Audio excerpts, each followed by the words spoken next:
ഒരു ചിത്രത്തിൽ നിന്ന് മറ്റൊരു ചിത്രത്തിലേക്ക് ലയിച്ചു നിൽക്കുന്ന അവസ്ഥ ലഭിക്കുന്നത് എങ്ങനെയാണെന്ന് നോക്കാം. ഇതിനായിട്ട് ഇവിടെ ഒരു ചിത്രമുണ്ട്. ഒരു ചിത്രം കൂടി തുറക്കാം. ഓപ്പൺ. ഇവിടെ ഒരു ചിത്രം കൂടി തുറന്നിട്ടുണ്ട്.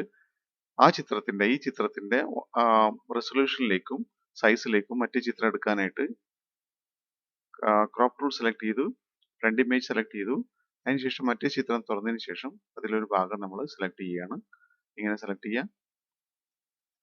അതിന്റെ എൻ്റർ അടിച്ചു. കൺട്രോൾ എ പ്രസ് ചെയ്ത് സെലക്ട് ചെയ്തു. കോപ്പി എടുക്കാനായിട്ട് F3 പ്രസ് ചെയ്തു. അതിനുശേഷം ഇതിലേക്ക് തിരിച്ചു വന്നു. കോപ്പി എടുത്ത് വന്നു. അതിനുശേഷം ഇവിടെ പേസ്റ്റ് ചെയ്തു. അപ്പോൾ ഇത് മൊത്തമായിട്ടാണ് കവർ ചെയ്തിരിക്കുകയാണ്. അപ്പോൾ നമ്മളിവിടെ ലെയർ ശ്രദ്ധിച്ചു കഴിഞ്ഞിട്ടുണ്ടെങ്കിൽ മുകൾ ഭാഗത്തെ നമ്മൾ ഇൻസെർട്ട് ചെയ്തിരിക്കുന്ന ലെയർ കാണാനായിട്ട് സാധിക്കും. ഈ ചിത്രത്തിൽ നിന്നും മറ്റു ചിത്രത്തിലേക്ക് ലയിച്ചു വരുന്ന ഒരു അവസ്ഥയാണ് നമുക്ക് വേണ്ടത്. ഇതിനായിട്ട് ലെയർ സെലക്ട് ചെയ്യുക. അതിനുശേഷം ഇവിടെ കാണുന്ന ആഡ് ലെയർ മാസ്ക് എന്നുള്ളത് സെലക്ട് ചെയ്യുക. ഇതിനുശേഷം ഗ്രേഡിയന്റ് ടൂൾ സെലക്ട് ചെയ്യുക. ശേഷം ഇവിടെ ബ്ലാക്ക് ആൻഡ് വൈറ്റ് ആയിട്ടുള്ള ഏറ്റത്തെ ടൂള് സെലക്ട് ചെയ്യുക. ഈ ഏറ്റത്തെ ടൂള് സെലക്ട് ചെയ്യുക. അതിനുശേഷം വരച്ചു കൊടുക്കുക.